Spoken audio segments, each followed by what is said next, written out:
Hoje o senhor entende que durante essa trajetória na magistratura, no estado do Amapá, quais são os maiores desafios como juiz que o senhor encontra hoje, para dizer assim, ainda precisa muita coisa melhorar nesse sentido para nós sairmos desse cenário e chegar a esse patamar como o senhor colocou, de dizer, não, nós não temos pessoas na rua? É assim, um dos fundamentos maiores da Constituição Federal, previsto no artigo 1º, logo no 1º, a nossa Carta Magna, no 1º, inciso 3º, diz assim: é fundamento do Estado Democrático de Direito a dignidade da pessoa humana. Eu vou ficar quieto quando eu ver um ser humano ter a garantia de ter o alimento, o trabalho, a moradia, o direito à saúde de qualidade, direito à educação de qualidade, ele ter condições de empreender, se desenvolver, estando certo de que o Estado nada mais e nada menos está fazendo aquilo que a Constituição garante, aquilo que a Declaração de Direitos Humanos, lá em 1948, disse: o ser humano tem que ter dignidade. E dignidade de tudo é isso. É essa tua segurança, essa tua liberdade de conduzir a tua vida com segurança. E eu vejo aqui no Amapá que há essa deficiência, esse paradoxo. Estado rico, cheio de ouro, cheio de manganês, de caulim, de minérios, montanhas de minérios. A Serra das Montanhas do Tumucumá, que é um exemplo disso. Ali tem um patrimônio incalculável. E, ao mesmo tempo, a gente ter população em situação de rua, homens e mulheres, novos e idosos, invisibilizados, invisíveis, não tendo direito sequer a um nome,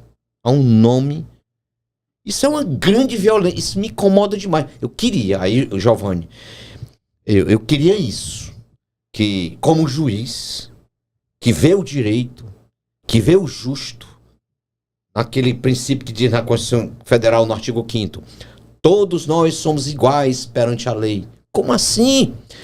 Doutor Marconi, o senhor não é igual à pessoa que está na Cracolândia. Ele está doente, viciado, craqueiro, discriminado. É um homem preto, uma mulher preta. O racismo ali é evidente, a discriminação ali é evidente. Sou juiz, isso me incomoda.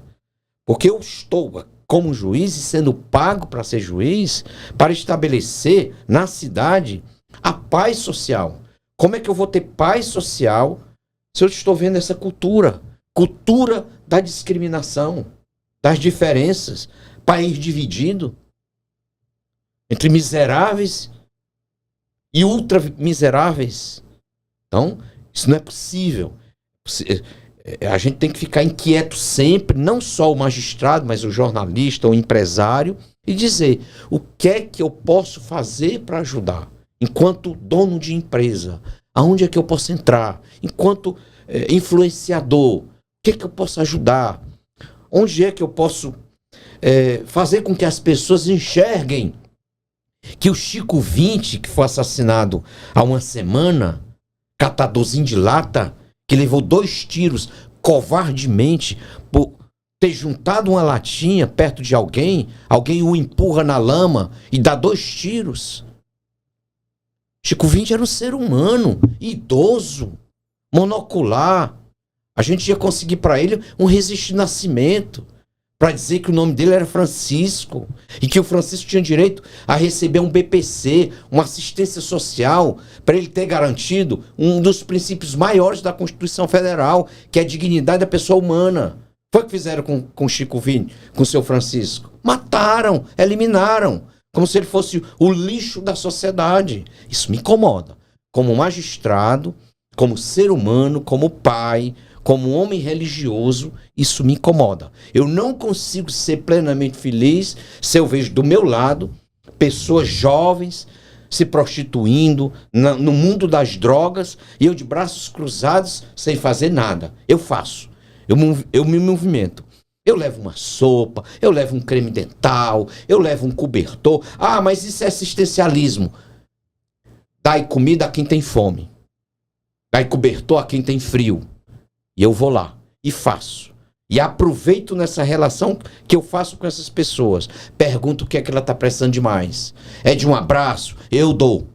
É de um registro de nascimento? Eu corro atrás. É de um emprego? A gente vê se ela está em condições do emprego. Se tiver, a gente vai na parceria que a gente tem com o Alisson, a gente pede, ele atende, e assim a gente vai nesse ciclo de transformação.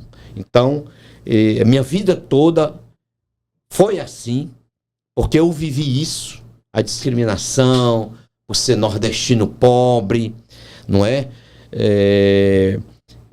Todas essas coisas aí nos marcaram, e a gente quer o quê?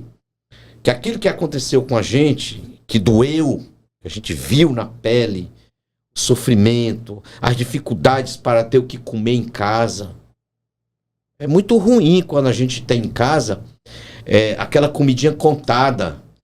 Eu lembro, só para finalizar essa pergunta, que um dia era quase anoitecendo a hora da janta. Era arroz, só arroz.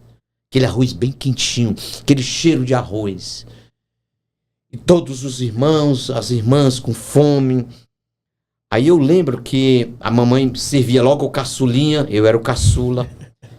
E eu nunca comi um arroz tão bom na minha vida. E só tinha aquilo, não tinha mistura, não tinha o ovo, não tinha o peixe. Era só o arroz temperado com sal. Aí comi o arroz e quis repetir. E não dava para repetir, que estava contado. Era uma comidinha contada. Aí a minha mãe, sempre sábia demais, validava. Filho, obrigado. Olha, eu só fiz bom assim porque foi pro meu caçulinha, para ele comer a melhor comida do mundo. Mas olha, não pode repetir porque dá congestão. É complicado comer muito, senão meu filho vai dormir e pode passar mal. É porque não tinha mais. E nesse dia, depois de um bom tempo, ela me disse que tinha ficado sem comer. Então, eu vim dessa realidade. Eu vim dessa história. Então, como é que eu não vou passar para as pessoas essa história que eu vivi?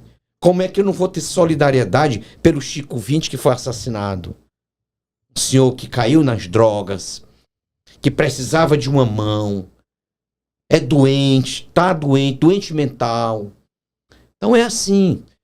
Olha, por exemplo, esse mês foi o mês internacional das mulheres.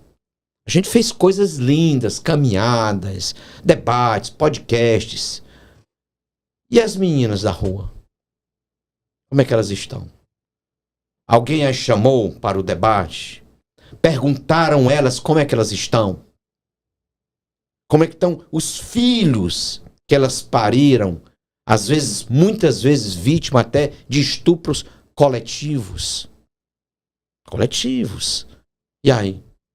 Por exemplo, uma delas sofreu uma violência esses tempos atrás, que quebraram 1 centímetro desse osso de tanto baterem num estupro coletivo.